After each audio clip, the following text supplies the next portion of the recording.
भागातच लहान असल्यामुळे बऱ्याच वेळा इथे यायचो. त्यांनी माझं पहिलं पुस्तक पत्रलेखन आणि तंत्र आणि मंत्र म्हणून मी काढलं. त्यावस्था आमची गोष्टी जास्ती झाली. त्यांनी म्हणजे आता मी 13-14 पुस्तक केली. 65वं पुस्तक मला वाटतं आज प्रकाशित घेईल. तर जागतिक ॲक्सिडेंटच्या पुढे त्याच्यामध्ये तंत्रही परिचय मी दिलेला आहे की सर्वसामान्य जागतिक पातळीवरती प्रकाशित व्यवसाय कसा करू शकते असं उदाहरण म्हणून मी त्यांचं दिलेलं आहे.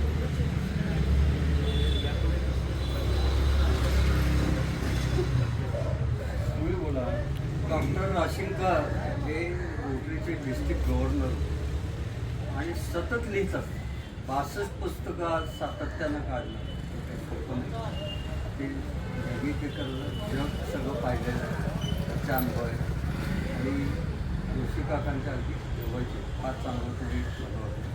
आता सिरीज चिडली आपल्या मी सांगतो येते तुम्हाला आदेशाप्रमाणे हां माझ्या कारण ते इन्चार्ज आहे समारंभ घरगुती महत्वाचं म्हणजे राशिंकर बोलले हा एक अड्डा आहे सुवादुशी. हे फार सगळ्यात म्हणजे माणसाला आपल्याला निघालं कुठं थांबावं एक किंवा कुठंतरी बोलावं अशी माणसाची सहज भावना असते. आणि अशा वेळेला त्यांच्याकडे आल्यानंतर त्यांनी तो एक लोकसंग्रह तयार केलेला आहे. मला वाटतं सगळ्यात त्याच्यामध्ये नवी पिढी जुनी पिढी यांचं जे आपण जो म्हणतो मिलाप तो त्यांच्याकडे विशेषता आहे.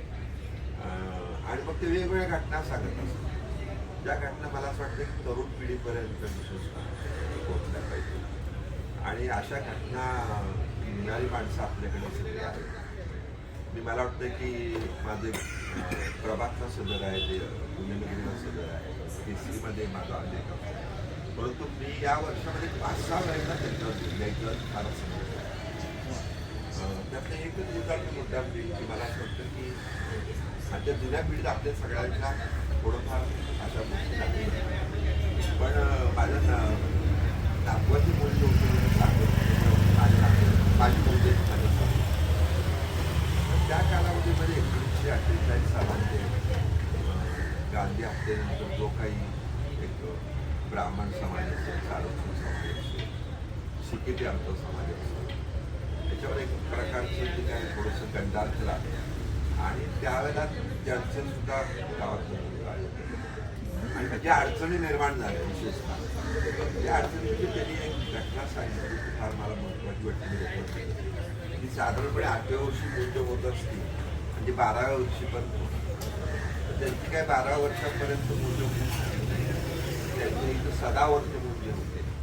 तर तिथं सगळेच त्यांच्या विरोध पाणी सगळे म्हणजे सकाळी का त्यांचं बरोबर झालं सगळे पेट पाणी तिथं त्यांना समजलं की वाईचे पेठे वाईचे देव म्हणून जे आहे सराफ कोणते सराफ त्यांच्याकडे मुंजा करायचा. मुंजा म्हणजे पूर्वी अशी पद्धत 3 मुंजे असले तर 3चे नाही करायचे, 4चे करायचे. त्यांच्या घरातले 3 जणांची मुंजे होणार. तर त्यांना कुणाची तरी मैत्रिणी पाहिजे होती.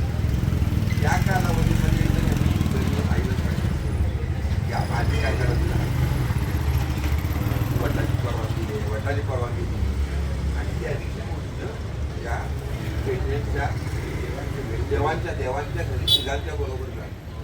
त्या काळात देवाचंच तर असं घर त्यावेळेला जाळले गेलं होतं ना अवघड आहे. तर त्या काळात त्यांना वृक्षावळीमध्ये 12 चित्र मिळाले आणि त्यांनी तिकडे आई ते मी एवढं सांगितलं की हे मी बोलत सातारमध्ये राजकुमार मित्र म्हणून आहे शिक्षणाधिकारी. ते मला असं म्हटलं की हो माझे सुद्धा कान करून दिलं.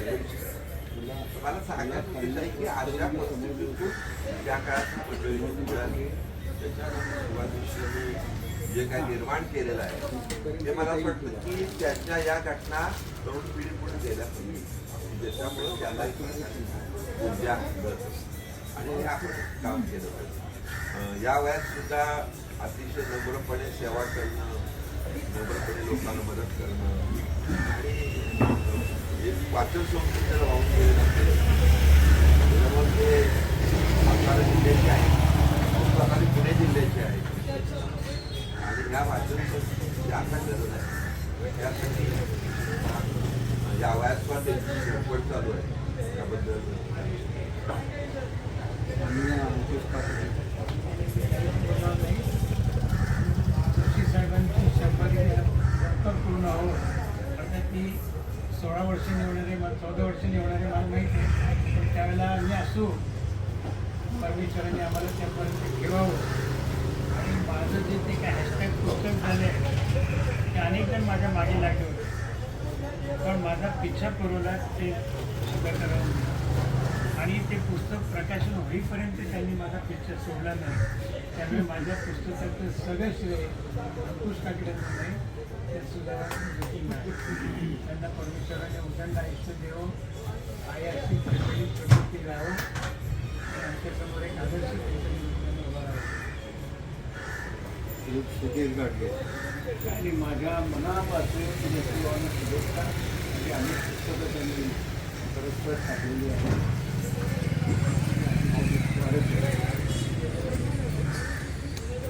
राजगुरू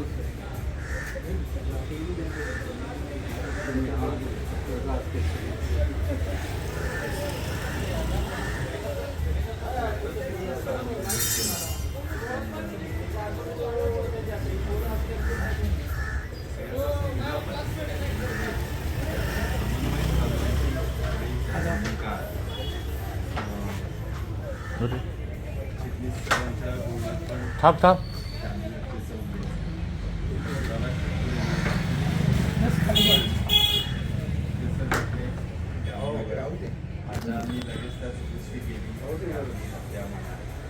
या पद्धतीनं सगळ्या विचारसरणीची जे काही आहे मानणारे असं सगळ्या व्यक्ती समूह हे त्यांच्याशी जोडलेलं आहे. हे अपवादात्मक असं उदाहरण आहे. सगळ्यांना ते आदरस्थानी आहे. हे खरोखर कौतुकास्पद. आळंदी देवस्थानाशी संबंधित ते आधीपासून होते. त्यावेळेला माझा त्याच्याशी पहिला संबंध आला. त्या बातम्यांच्या करायचे बरोबर. म्हणजे त्याला आज आपण तिथे ट्रस्टी बनणं मनाला स्पर्शच झाला. कारण अनेक वेगवेगळे उपक्रम आळंदी संस्थांनी त्यांच्या कल्पनेतून राबवलेले आहेत. विशेषतः मी म्हणेन की प्रसाद म्हणून जो लाडू दिला जातो त्याची सुरुवात त्यांच्या पुढाकाराने आळंदीमध्ये झालेली आहे. पुस्तकांची शीर्षकं ज्याला आपण म्हणू ते तर इतकं वैविध्य आहे. म्हणजे सुधीर गाडगिळांसारखी सेलिब्रिटी, अण्णांसारखी सेलिब्रिटी, अनेक लेखक, माहितीपूर्ण लेखन करणारे गुरुते सर असतील, राशिंगकरांची अनेक पुस्तकं आली. आता चिटणीस सरांचंच मराठे बाकी आहे. राजगुरूंची चांगली जातात पुस्तकं. कालच मी बघितलं इथे छोटी